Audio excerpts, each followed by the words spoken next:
Good afternoon, everyone. Welcome to today's update on COVID-19 in Alberta. With us today is the Minister of Health, Tyler Shandro, and Dr. Deena Hinshaw, Chief Medical Officer of Health for the province. Minister Shandro will open today's update. Thanks, Tom, and good afternoon, everyone. Today I'm here to announce another exciting step in Alberta's COVID-19 vaccine rollout. We've come a long way in a very short period of time. In less than 3 months, we've given out over 266,000 doses of vaccine. About 176,000 Albertans have now been vaccinated, including 90,000 who are now fully immunized with 2 doses. And there's no question, our vaccine distribution system is picking up speed. Yesterday, we provided about 11,000 shots, which is around the average level we'll be working at through March based on the current supply that we are getting from the federal government. And as I said before, we can roll out whatever supply we receive. The only constraint that we have as a province is the supply and the schedule of deliveries. With the vaccine supply finally stabilizing, we're getting doses into the arms of Albertans faster and in larger numbers. Thanks to the hard work of thousands of healthcare workers and the incredible uptake from eligible Albertans, we're now able to announce 2 more steps forward. First, I'm pleased to say that bookings for Phase 2A will begin the week of March 15th. Now, this means that more than 437,000 Albertans between the ages of 65 and 74 will soon be offered the vaccine. To avoid long delays and frustration for those making appointments, we'll be adjusting our approach. So when Phase 2A begins, bookings will start being offered in 2-year age groups.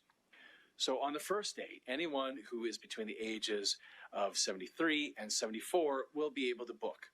And then on the second day, we'll expand eligibility to include anyone in between the ages of 71 and 72, and then so on from there. Staff and residents in senior supportive living facilities who are not already immunized will also be able to book appointments starting on day 1. Appointments will be booked through both participating pharmacies, the online booking tool, as well as HealthLink 811. First Nations, Inuit, and Métis people who are aged 50 and older will also receive the vaccine starting the week of March 15th. Those who are living on reserve will book appointments through First Nations and Inuit Health and their local health centers. Those who are living off reserve will book through either through pharmacies or online. We're finalizing the details, and exact start times will be announced the week of March 15th. Immunizations will begin the same or following day. And it's important to remember that under our system, you never lose eligibility for the vaccine. Once you're eligible, you stay eligible. No one is left behind. I'm also pleased to announce that we'll begin using the Astrazeneca vaccine now that it's been approved. We've just received firm delivery information, so we're planning to offer the first 58,500 doses of the vaccine to eligible Albertans. And as you know, some of those doses are set to expire next month, so we will move quickly. Like the Pfizer and Moderna vaccines, the Astrazeneca vaccine will require 2 doses, but there are a couple of important key differences that will impact how it's used in the province. The Astrazeneca vaccine can be stored at refrigerator temperatures, which means that it can be easier to transport and distribute across the province, especially to areas that are remote or rural. The other difference is who will be eligible for this particular vaccine. In line with the recommendations from the National Advisory Committee on Immunization and other jurisdictions, will be administering, and as well our own provincial advisory committee on vaccines here in Alberta, will be administering the Astrazeneca vaccine only to healthy adults aged 64 and under. Starting on March 10th, we'll be offering the vaccine to Albertans between the ages of 50 and 64 who don't have a severe chronic illness. These Albertans will have a choice. They can book an appointment now for AstraZeneca, or they can wait to receive the Pfizer or Moderna vaccine when phase 2D begins in early May. We're offering Astrazeneca to them because they can benefit the most from these vaccines. And folks in other phase 2 groups are being prioritized for the Pfizer and the Moderna vaccines because of their age, because of their chronic health conditions, or because of their living arrangements. Bookings for Astrazeneca will start on March 10th for any Albertan who was born in 1957. Those born in later years, 1958 through to 1971, will be offered chances to book in the following days as long as supply lasts.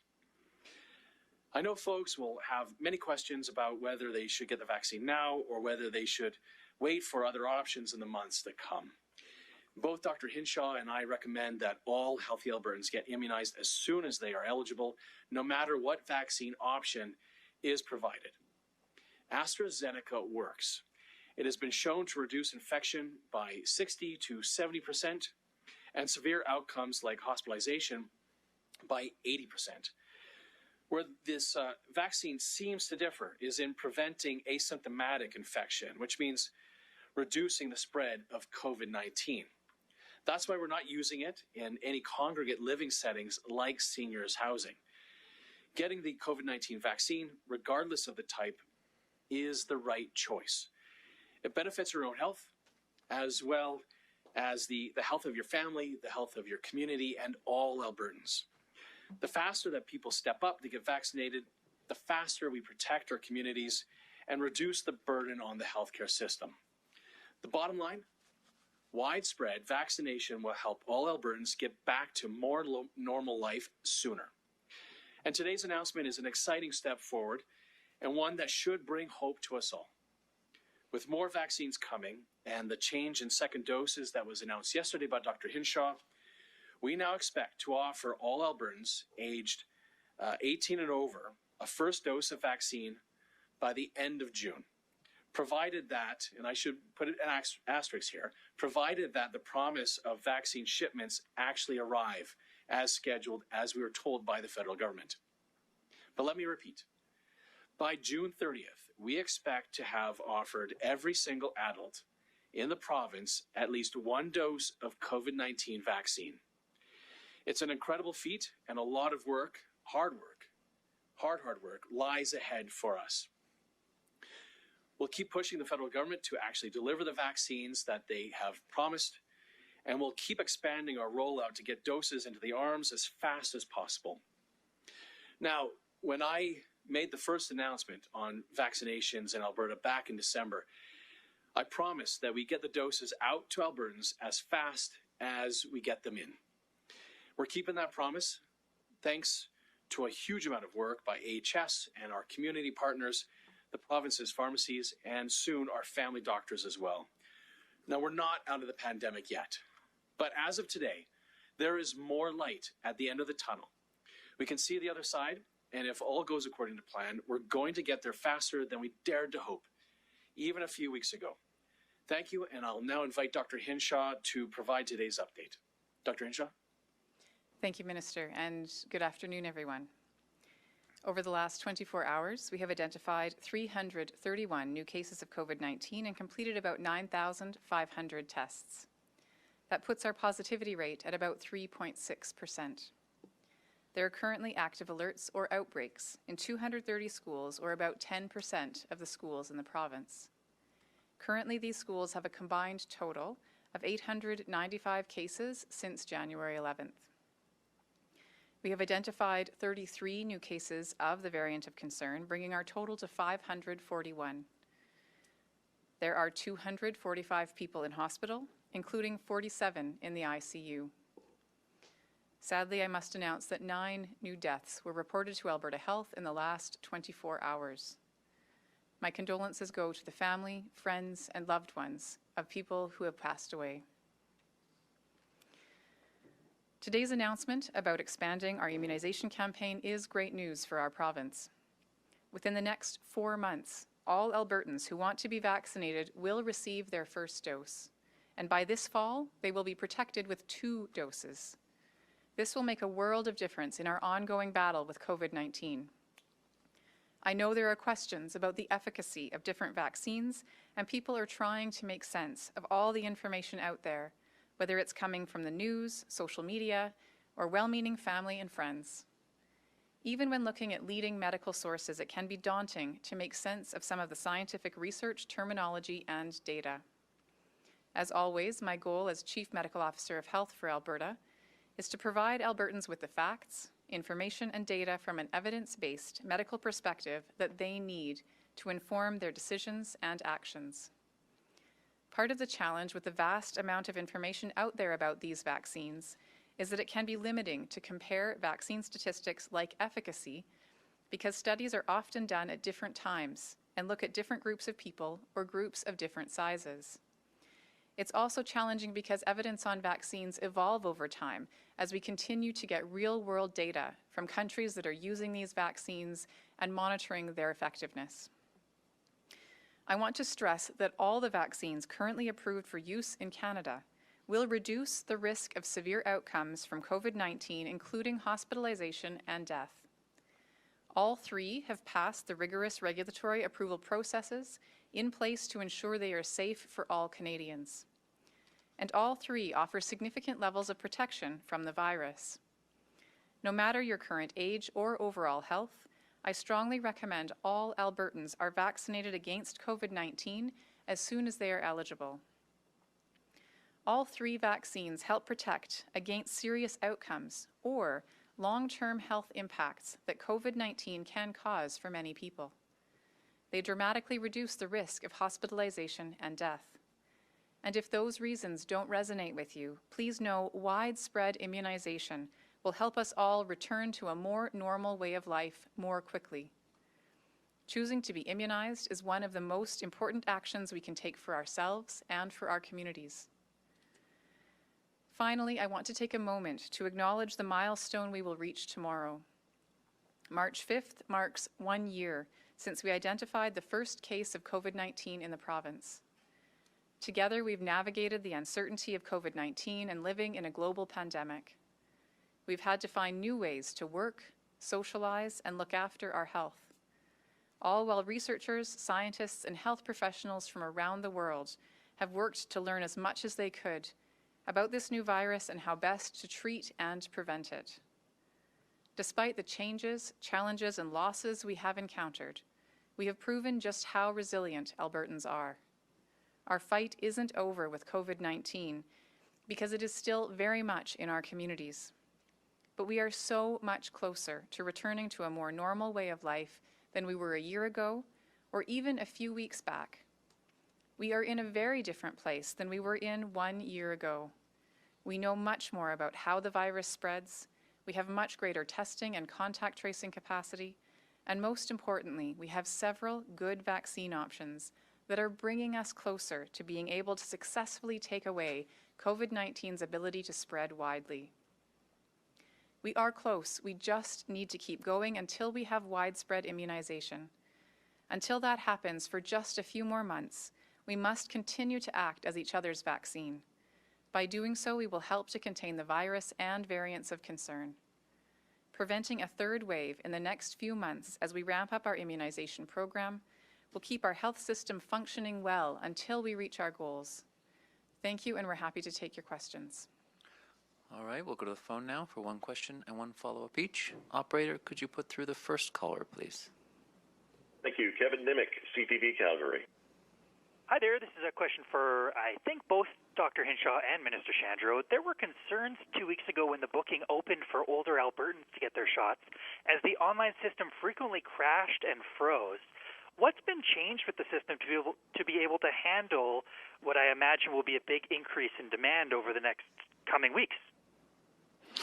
Sure, and so two different things to talk about, Kevin. One is the phone system, one is the online booking tool. So a bunch of improvements have been made by AHS. One is more lines, one is a dedicated COVID booking phone number, as well as more staff as well for the phone appointments that would be booked. And then for the online booking tool, more has been done to make sure that the amount of servers that are going to be used are scalable for the amount of traffic. A couple other important things are going to be different, though, in the future with these future groups who are going to be allowed to be able to book their appointments. One is that the community pharmacies are now online. So I know, for example, for my dad had difficulty getting through that day on the 24th, being able to get an appointment through AHS. At the end of the day, though, when the community pharmacies did come online, he was able to get an appointment at a community pharmacy. And so with the added ability for Albertans to be able to schedule their appointments, not just through AHS and their online booking tools, but also through pharmacies, that take some of the volume and the stress off the system in that way as well. And so those are some of the improvements that we're going to have. We also, as I announced earlier, if you missed this, Kevin, is that we were going to be having folks booking their appointments in 2-year increments. So the amount of volume will be mitigated to some extent by having, instead of a full range, for example, it was 223,000 people who were eligible and 150,000 of them trying to get through, and having teams of family members calling and using the internet at the same time within that first hour. So that made it a little bit difficult. What we're going to have for these priority groups is starting in 2-year increments, one day at a time, so that we give an opportunity to making sure that people get their appointments as quickly as they can without that frustration. Thanks, Kevin. Is there a follow-up, Kevin? Yeah, sure. I'm going to switch the topic a little bit. This one's for Dr. Hinshaw. The NHL has approached the province to explore the possibility of allowing fans into stadiums in Edmonton and Calgary to watch games. Will you offer an exemption to the Flames and the Oilers to hold indoor gathering events in their stadium? We've had many different stakeholder groups approach us to ask about the timing of allowing fans or spectators for different types of events. And so we are having conversations with many different stakeholder groups about what kind of timing we anticipate that might be possible in, what the requirements would be if that happens sooner versus later. So again, decisions haven't been made because we have to look at all those different factors. But those, of course, are proposals that are part of the larger group of proposals that we're looking at, recognizing that as more vaccines come on board, and looking forward and planning forward, we need to be ready for being able to do activities safely that we haven't been able to do for a very long time. Operator, could you put through the next caller, please? Yes, Sammy Hudas, Post Media. Hi there. You outlined a few details regarding the next steps for those who will be vaccinated as more supply becomes available. I'm just wondering where those with developmental disabilities fit into this timeline, as well as their caregivers. I know many groups have asked about where they fit into the schedule and say that they've been left with a lot of uncertainty. So is there any more information to date about that? Sure. And some of it may depend on whether they also have underlying conditions and would be eligible for phase 2B. But Dr. Hinshaw, if you could speak to Sammy's question. Absolutely. So we're currently looking at finalizing our list of the conditions that would put people at significantly increased risk of severe outcomes. We're looking at published literature. We're looking at our own data from the past year to understand which of those conditions are those that do pose a significantly higher risk of severe outcomes. And so once that final list is verified, we'll be able to share that. That would be that 2B category. And so again, all of those considerations are underway, and final decisions hopefully will be made relatively soon on that. Caregivers are in phase 2D, and again, we're working to finalize exactly what that means. I know that a lot of people have a lot of questions about what each of those subcategories in 2C particularly mean and how we'll define them, as well as the conditions in 2B.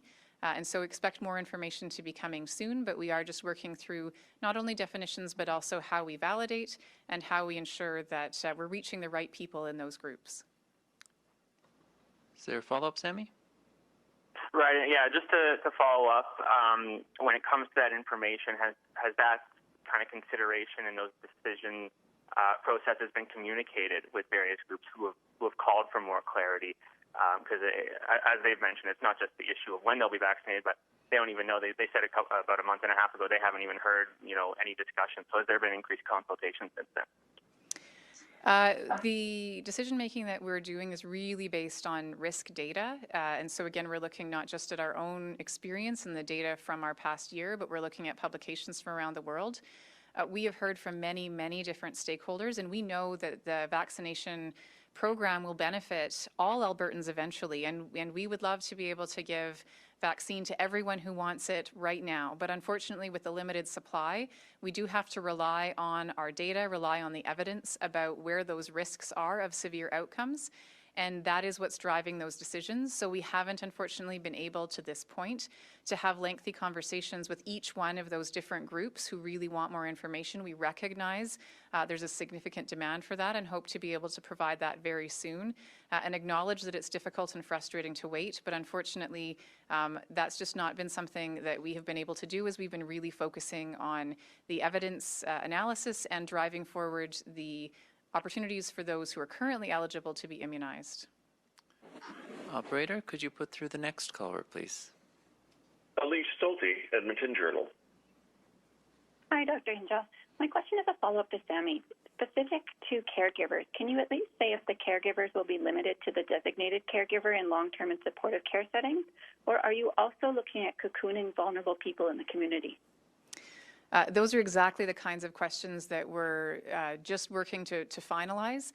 And again, some of the reasons why we wanted to take the time to get this right is that there have been a few changes that we've announced over the last week with respect to increasing the interval that's been shifting our timing a little bit. We have new vaccines that are being introduced and are being made available. And so we need to consider all of those things as we're working to finalize and then plan for implementation of those different groups. So exactly those questions, again, are what's being discussed, and we don't have final answers yet about which specific individuals will be in that caregiver group. Follow-up, please. Yes, there's been some frustration from family and staff at the outbreak at Churchill Manor because staff were not eligible to be vaccinated in Group 1, in Group 1A. Could you tell me when all staff in this type of congregate living center with fragile residents will be eligible, and why weren't they prioritized?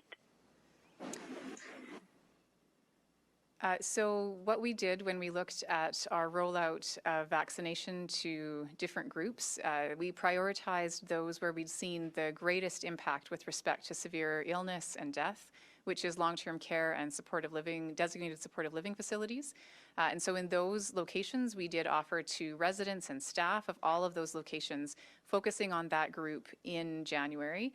And then we were planning to roll out in Phase 1B the residents of those other supportive living facilities. But again, given our vaccine constraints, what we wanted to do was offer all Albertans outside of those very highest risk settings the chance to be immunized when they were personally at the highest risk. So anyone, again, 75 and over, and then the residents of those other congregate living facilities. Staff in those other facilities, so again, we're talking about non-designated supportive living, non-long-term care facilities, those staff are eligible coming up in 2A. So again, that's the March 15th start date that you've just heard about.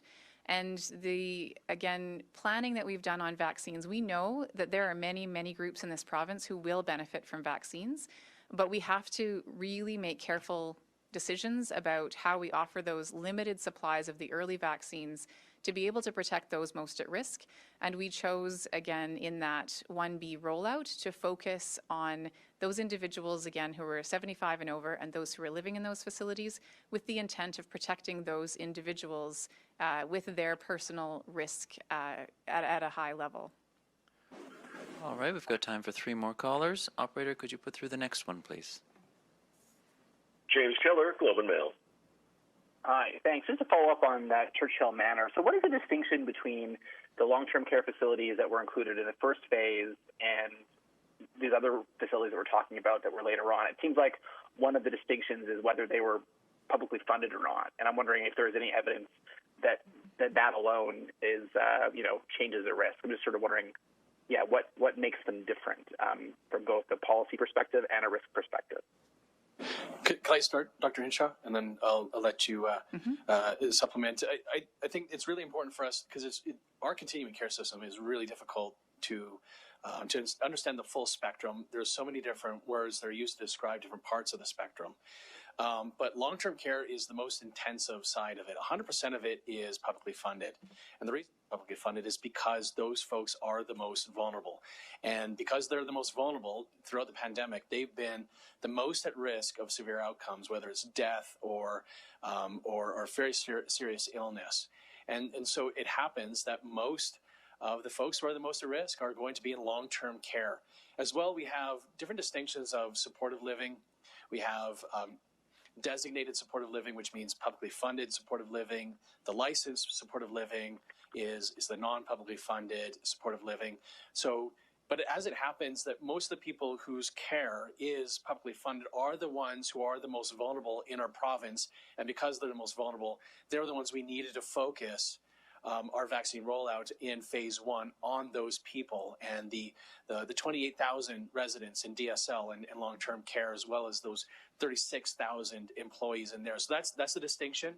And now we do know that we still, because of age and because of other underlying conditions, people who are 75 and older in congregate living and even in the community in their own homes are also at risk. We did need to focus those first vaccines in phase 1 on the most vulnerable, which happen to be in long-term care and DSL. Dr. Hinshaw, anything else to add to that? The only thing I'd add is that we recognize that there are some private sites that have a mix of different levels of care. And so the other thing that we did in that first phase is that any sites that had a private operator, but they maybe had some beds, again, that designated supportive living status often indicates that individual does require a higher level of care, has more complex needs. And so when there was a location that had some people who were in that category and others who weren't, we did offer vaccine to anyone who was within that group that might be mixing and mingling, whether that was residents or staff, again, to really work to make sure that we were providing it to all those who are at that greatest risk. And as was mentioned, of course, now we're moving on to those other congregate sites, starting first with those residents and then moving within the next couple of weeks to staff in those sites to make sure that everyone has that opportunity to receive immunization. Is there a follow-up, James? For sure. And again, just looking at the risk factor, putting that group, including the staff, in sort of the same category as the general public, 75 and up. Again, is there evidence that if you're living in one of these facilities, it's still congregate group living, there's higher risks of getting it. The risk to someone in those facilities, these private facilities, is essentially the same as someone living at home in a private home when they're 75? Or I'm just wondering what they're in the same group, one of them wasn't prioritized ahead of the other, and why is that? Dr. Hinshaw? Sure. I'm trying to make sure I understand the question correctly. So just to be clear, we did prioritize everyone 75 and older, no matter where they were living, in that same group. In addition, we did offer vaccine to those sites that had congregate living, not just so where there were sites that had anyone who was 75 and up, we did offer vaccine to all residents in those locations, no matter the age, plus 75 and up in the community, because what we saw from our data was that the risk of death, again, age is one of the most significant drivers. Long-term care residents was an independent risk factor in severe outcomes. We didn't see that same association as we saw with the very high rates of death in long-term care, and then moving into DSL. That same significant increase we weren't seeing in, again, these supportive living facilities, which is why we chose to protect all those who were 75 and up, plus those who lived in those congregate settings with those 75 and up as this next phase. And then staff, again, will be offered immunization within the next few weeks as a part of that 2A group. Operator, could you put through the next caller, please? Rick Bell, Calgary Sun. Good afternoon. A question for Dr. Hinshaw and then a supplementary. I'll try to make it as non-political as possible. What message do you have as the chief public health doctor to those people who are still upset or perturbed about the fact that there was not a full step 2 opening on Monday? People who have complained to their MLAs and it's even been a subject of discussion in the government.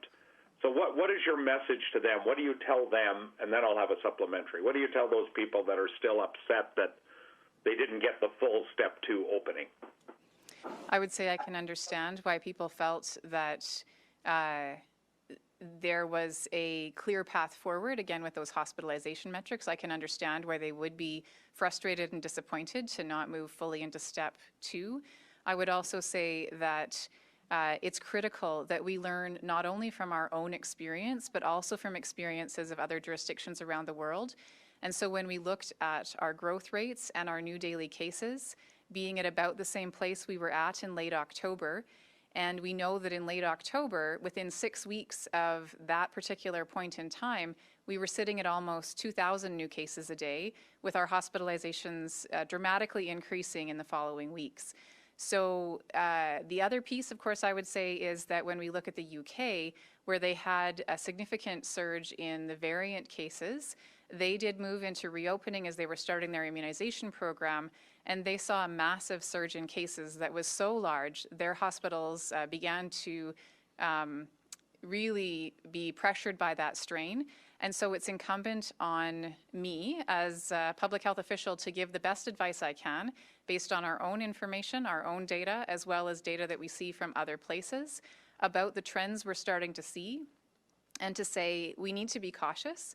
And we need to be careful when we're making these steps forward, that we're learning from our own experience and that of others, and that we're continuing to point to our goal of getting to the end of this as fast as possible with as few people dying and as little impact, again, on preventing other people from accessing health care. So things like delayed surgeries and other things that we saw in the winter when we did have that significant surge.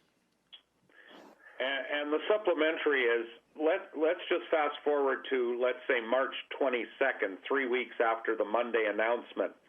And let's just say hospitalization numbers are about where they are now. And I know this is a hypothetical, but about where they are now, which would put us in, at least superficially, put us in step 3. You might have to deal with this problem again. What do you have? What ends up happening if that happens again? In other words, if we're March 22nd and we're at 250 people in the hospital, people will say, "I guess we're moving to step 3."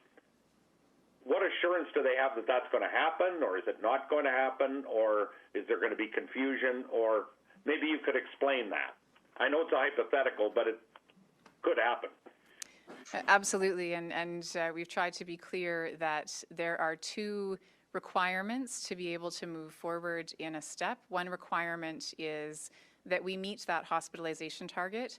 The other requirement is that within the 3 weeks between steps, that our leading indicators are stable. And so again, what that means is if we start to see a trend upwards in new cases, in our growth rate, our RT value, or in our positivity rates, essentially what that means is that's an indication of where our hospitalizations will be going in the next 3 to 4 weeks.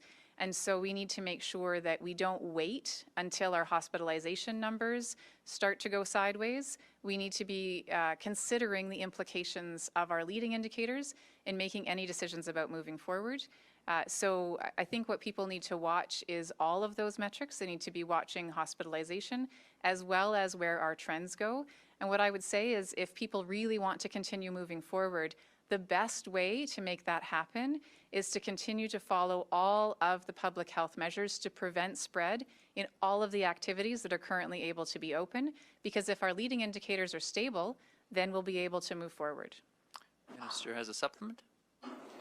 And it's really just to reiterate what Dr. Hinshaw said, Rick, that we've said from the beginning when we announced the Path Forward plan that at each of these steps it was looking at both the lagging indicator, the hospitalizations, as well as the leading indicators. And so at each of these opportunities, we get to review the data with Dr. Hinshaw and her office and be able to see where our leading indicators are showing any concerns. If they aren't, then we get to move forward with what the hospitalization metric is showing us with each of these steps. If there are concerns with the leading indicators, then we review where are the sources of transmission, where is the concern, and that's what we'll continue to do at each of these considerations, including what you said hypothetically with March 22nd. Operator, can you put through the final caller, please? Thank you. The final question is Julia Wong, Global News. Hi, this first question is for Dr. Hinshaw. A letter from the operator of Churchill Manor told families a couple weeks ago that they were easing restrictions in the facility around indoor gatherings and 50% capacity in the dining room.